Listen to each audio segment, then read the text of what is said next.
Most people think their relationships fall apart because they chose the wrong person. But the real reason runs much deeper, and almost no one sees it. There's a moment between two people that doesn't come from need or longing or fear. It happens only when both arrive already whole. And when it does, it rewrites everything you've been taught about love. In this video, I'm going to show you why so many relationships feel heavy and dramatic, and what connection looks like when it's no longer built on emptiness, but on wholeness. If you've ever felt like you're repeating the same patterns, attracting the same pain, or getting lost in someone else, this will change the way you understand love forever. Before we can understand awakened relationship, we have to see the one most of us are actually living inside. Most relationships begin long before two people ever meet. They begin in childhood, quietly, invisibly, when our nervous systems learn what love costs and what it promises. By the time we enter adulthood, we're carrying unspoken agreements we don't know we've made. A man meets a woman, and something sparks. Attraction, chemistry, a sense of recognition. But beneath that spark, ancient patterns come alive. Without realizing it, he hands her the script his childhood wrote. Please show me I'm enough. She hands him hers. Please don't leave. Neither of them says these words out loud. They feel like love, but they're really echoes. Old wounds asking for resolution through a new partner. And so the relationship builds itself on missing pieces. One person's emptiness fits neatly into the other's. Fear looks like passion. Anxiety looks like desire. Drama feels like intensity. What we call connection is often two people negotiating their wounds. This is the unconscious blueprint almost every one of us inherits. Love as compensation, relationship as repair, intimacy as a strategy for filling what feels missing. We don't choose this, but until we see it, we can't choose anything different. Awakening sounds mysterious, but its impact is profoundly practical. It's the moment you stop living as the voice in your head and begin resting as the awareness beneath it. You realize that the fear, the seeking, the hunger for someone to complete you, these are waves on the surface of something much larger. And for the first time, you sense the ocean beneath the waves. This changes the way you meet others. When you've touched your own wholeness, you don't enter a relationship hoping someone will fix the emptiness inside you. You're not looking for validation, rescue, or permission to exist. You've already met the part of yourself that cannot be abandoned or broken. From that ground, intimacy becomes a choice rather than a need, a sharing rather than a search, a meeting of two full beings, not two half-formed ones trying to complete each other. The ego fears this. It whispers, if I'm already whole, why would I need anyone? But that's the misunderstanding. Wholeness doesn't make relationship unnecessary. Wholeness makes relationship free. You can love without losing yourself, connect without clinging, open without fear that something vital will be taken from you. And that shift from seeking love to expressing love is the doorway into conscious relationship. In unconscious relationship, most conflict doesn't come from what's happening. It comes from what each person imagines is happening. A harmless comment lands on an old wound. One person withdraws to regulate, and the other interprets it as abandonment. Very quickly, two people are no longer relating to each other. They're relating to their histories. The relationship becomes a hall of echoes, reactions triggering reactions, projection meeting projection. The intensity of the drama gets mistaken for passion. and the cycle continues.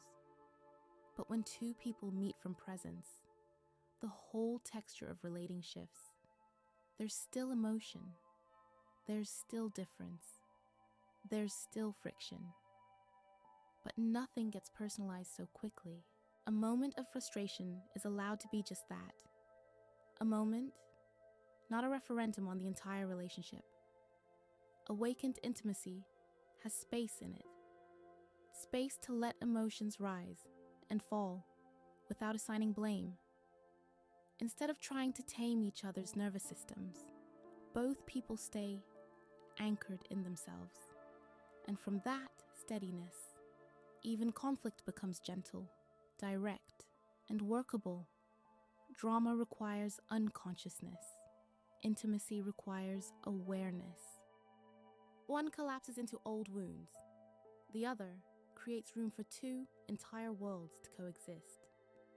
This is what spacious relationship feels like. Two people meeting the moment as it is, not as their past insists it must be. When two people relate from awareness rather than fear, communication stops being a battlefield and becomes a meeting place. In unconscious relationship, most conversation is actually two monologues happening at the same time. Each person is preparing their next defense, trying to be right, trying to be heard, trying not to lose ground. But awakened communication begins with listening, not the kind where you wait for your turn to speak, but the kind where you soften enough to actually feel the other person's world. When you're not identified with your thoughts, you don't need to protect every opinion you have. You can change your mind without losing face. Dialogue becomes exploration, not negotiation. And then there's silence, the peace most people never experience in relationship because silence, for the ego, feels dangerous. Silence can feel like rejection, distance, or emptiness. So it gets filled with noise, with reassurance seeking, with commentary. But when two people rest in presence, silence becomes alive. Shared stillness becomes another form of communication, a wordless intimacy where nothing needs to be earned, performed, or proven. And woven through all of this is something surprisingly powerful: humor. A lightness that comes from seeing the human condition clearly. The absurdity of our patterns, the comedy of our minds, the way we all trip over our own stories. Awakened partners can laugh at themselves, at each other, at how consciousness keeps playing hide and seek through human quirks. Humor becomes a pressure valve, a reminder not to take the ego's dramas so seriously. Together, presence, listening, silence, and humor form the communication style of conscious relationship. Open, grounded, unhurried, and deeply alive. In unconscious relationship, physical intimacy often becomes a strategy, a way to escape insecurity, to feel chosen, to reassure yourself that you matter. The body becomes a negotiation between two nervous systems, trying to calm their fear of losing each other. But when two people meet in wholeness, the entire experience transforms. There's no grasping in the touch, no hidden agenda, no attempt to prove desirability or earn safety. Presence replaces performance. Curiosity replaces pressure. The body stops being a tool for validation and becomes a gateway into deeper awareness. In this space, intimacy slows down. You're not rushing toward a goal or climax. You're actually in the moment, feeling texture, breath, warmth, subtle shifts in energy. The experience becomes less about doing and more about being.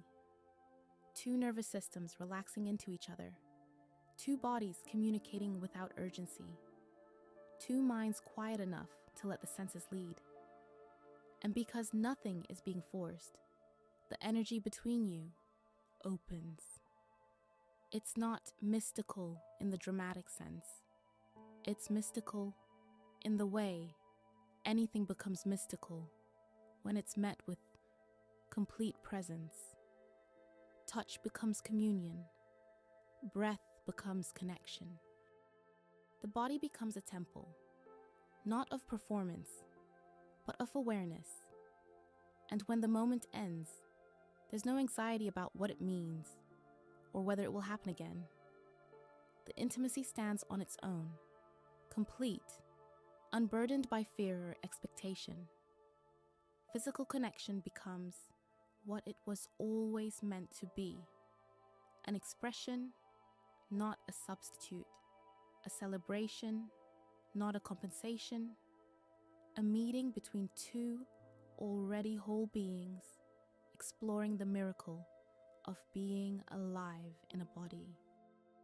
Non-attachment is one of the most misunderstood aspects of awakened relationship. It doesn't mean indifference. It simply means you're not trying to control outcomes to protect your ego. You can care deeply without gripping tightly. In unconscious relationship, conflict quickly becomes a struggle for identity safety. Each person fights to be right, to be validated, to avoid feeling inadequate or abandoned. Arguments turn into survival strategies, but when two people are rooted in awareness, conflict takes on a completely different tone. One partner can say, "I feel hurt," and the other can actually hear it. There's no immediate defensiveness, no rushing to correct or retaliate. Instead of trying to win, both people try to understand. This creates room for nuance. Two truths, two viewpoints, two emotional realities existing side by side without one needing to erase the other. Sometimes, one person yields, not out of fear or self-abandonment, but because harmony matters more than a specific preference. Sometimes, a creative third option emerges. And sometimes, both acknowledge a real difference and meet it with honesty instead of panic.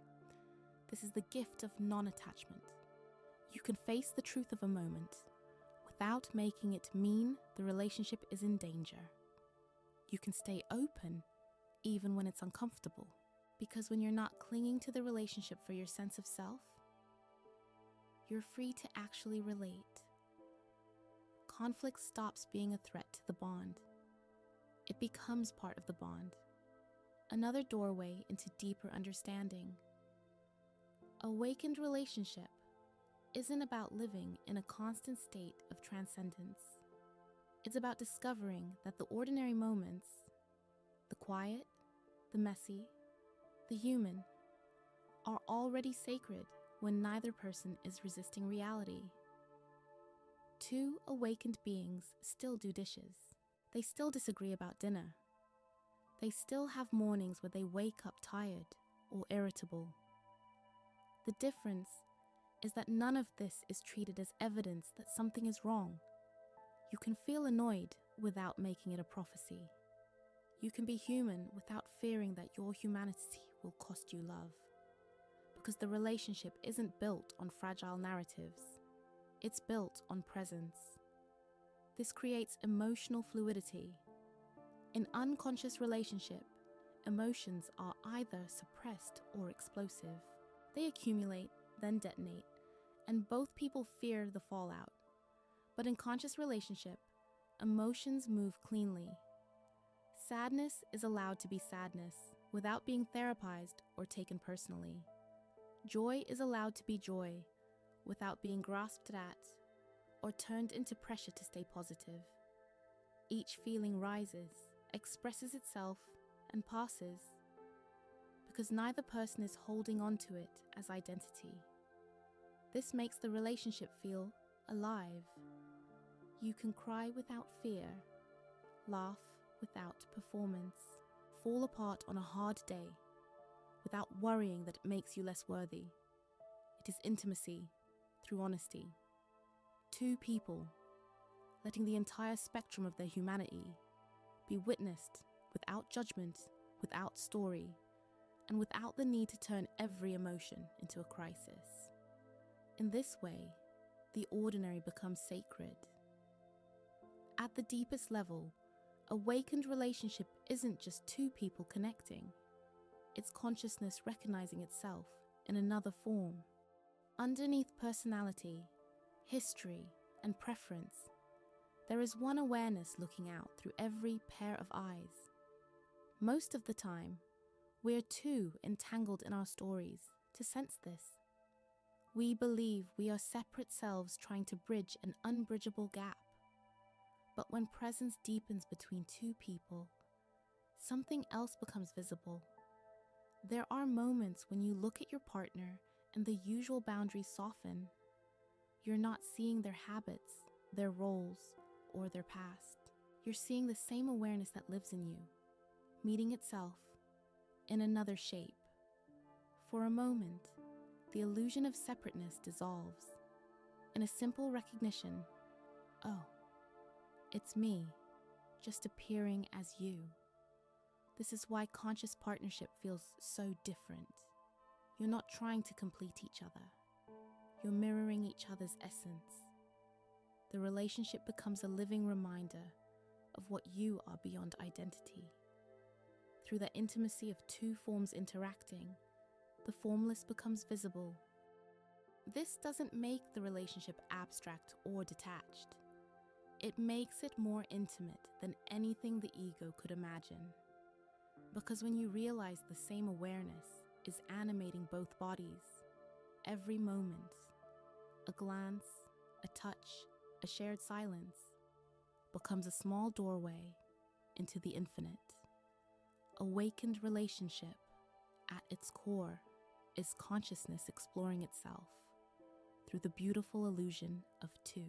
When two people relate from wholeness rather than need, something bigger than the relationship itself begins to form. It creates a field, a kind of emotional and energetic coherence that others can feel. You've experienced this before, being around a couple whose presence feels calm, grounded, and real. Nothing dramatic is happening, but you relax in their company. Something in you recognizes a different way of being together. That's what conscious partnership generates. It's the natural radiation of two people who aren't at war with themselves or each other. This field affects more than the two of you. Friends feel safer and more open around you. Family dynamics subtly shift. Children absorb a completely different model of love, one based in presence rather than fear. Even your home feels different. You become a quiet demonstration that love doesn't need to be dramatic to be deep, that intimacy doesn't require fusion, and that connection can be both spacious and strong. A conscious relationship becomes a tuning fork. People around you sense the field you've created, and something in them remembers that this is possible. This is how personal awakening subtly becomes collective awakening. At the heart of awakened relationship is a truth so simple, the mind overlooks it. You were never separate to begin with. The sense of being an isolated self, a me inside a body, trying to connect with a you inside another body, is a deeply convincing illusion created by thought. It's the root of all loneliness. But awareness itself has no boundaries. The same presence that animates your life is the presence animating your partners. Not two awarenesses learning to love each other. One awareness appearing as two. And when this becomes more than a concept, when it becomes a felt experience, love stops being something that flows between you and becomes what you are. This recognition allows for paradoxes that the ego can't reconcile. You can be fully yourself and fully connected. You can be independent and deeply bonded. You don't cling, because nothing real can be lost. You don't fear endings, because you're rooted in what doesn't end. And yet, this doesn't make the relationship detached or ethereal. It makes it profoundly intimate, because you see clearly that this particular form of your partner, this body, this personality, this constellation of quirks and brilliance, is temporary and unrepeatable, a once-in-existence appearance of the infinite. That impermanence doesn't diminish the relationship. It makes every moment more precious. To love someone, while knowing the form will change, is not tragic. It is devotion without fear, connection without possession, presence without illusion. This is awakened love, the infinite recognizing itself in finite form and choosing, for a brief and beautiful moment, to dance as two.